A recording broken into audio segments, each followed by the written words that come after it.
bagi kita semua. Pada minggu ini saya akan melanjutkan pelajaran ke-7 Yesus Jangkar Jiwa dan akan mencoba untuk merangkumkan hari Rabu, Kamis, dan Jumat. Kami yakin dan percaya bahwa para anggota jemaat sudah belajar dan membacanya. Pekerjaan kasih, sebab Allah bukan tidak adil sehingga ia lupa akan pekerjaanmu dan kasihmu yang kamu tunjukkan terhadap namanya oleh pelayanan kamu kepada orang-orang kudus yang masih kamu lakukan sampai sekarang. Ibrani 6 ayat 10. Setelah pekabaran yang begitu keras, Paulus mengatakan kepada pendengarnya bahwa dia yakin tidak seorang pun dari mereka berdosa melawan Roh Kudus, tetapi terus berpegang kepada Yesus sebagai juru selamat mereka.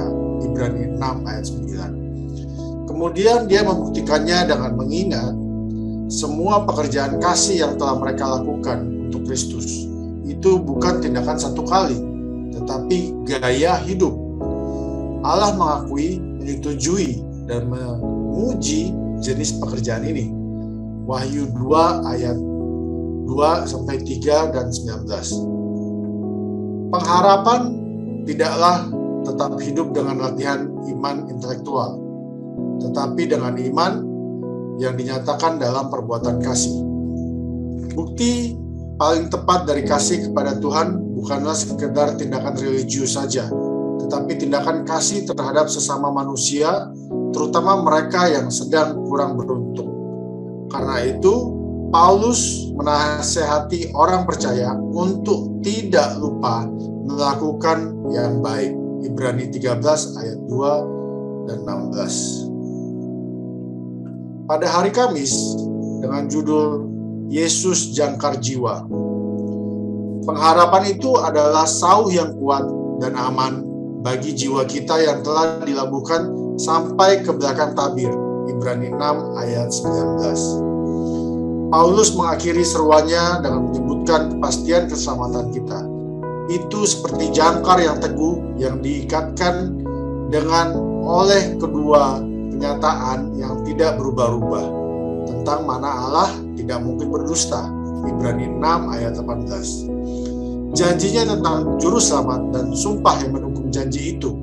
Kejadian 22 ayat 16-17 dan juga Mazmur 89 ayat 35-36. Semua menunjuk kepada Yesus. Setelah Yesus naik, dia masuk ke dalam tabir dan duduk di sebelah kanan Allah sebagai perintis kita. Roma 8 ayat 39, Ibrani 6 ayat 20. Dia tidak diragukan lagi, adalah sauh jiwa kita dan kepastian dari janji-janji yang datang. Tuhan menjamin janjinya untuk kita dengan beberapa cara. Yang pertama, Tuhan menjamin janjinya dengan sumpah yang telah disebutkan di Ibrani 6 ayat 17. Menurut kitab suci, sumpah Allah kepada Abraham dan Daud menjadi dasar utama kepercayaan akan perkenaan permanen Allah bangsa Israel. Yang kedua, Tuhan telah menjamin janjinya kepada kita dengan tindakan menempatkan Yesus di sebelah kanannya, yang seperti tadi sudah disampaikan.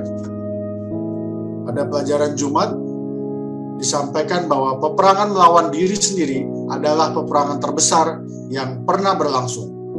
Penyerahan diri sendiri, memasrahkan sepenuhnya kepada kehendak Allah, memerlukan suatu pergumulan, tetapi jiwa itu harus lebih dulu diserahkan kepada Allah, baru dapat diperbarui dalam kesucian. Ellen G. White, Kebahagiaan Sejati, halaman 48. Yohanes menginginkan kita menjadi seperti Yesus, di mana pengaruh dalam mengubahkan dari kasih Kristus menjadi lemah, lembut, dan rendah hati. Diri sendiri disembunyikan di dalam Yesus, melebihi segala sahabat-sahabatnya.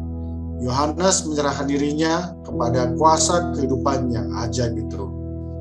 Adalah kasih yang mendalam-dalam dari Yohanes bagi Kristus untuk memimpin dia selamanya, mengingini untuk dekat selalu pada sisinya. Juru selamat mengasihi kedua belas rasul itu. Tetapi hati Yohanes adalah roh yang paling menerima. Ia lebih muda dari yang lain, dan lebih daripada kepercayaannya kepada anak, ia membuka hati kepada Tuhan Yesus. Dengan demikian, ia lebih bersimpati dengan Kristus, dan selalu dia mengajarkan rohani yang paling dalam dari Juru Selamat sampai kepada orang banyak. Marilah kita selalu dapat tekun dalam membaca Alkitab dan mempelajari sekolah sahabat kita.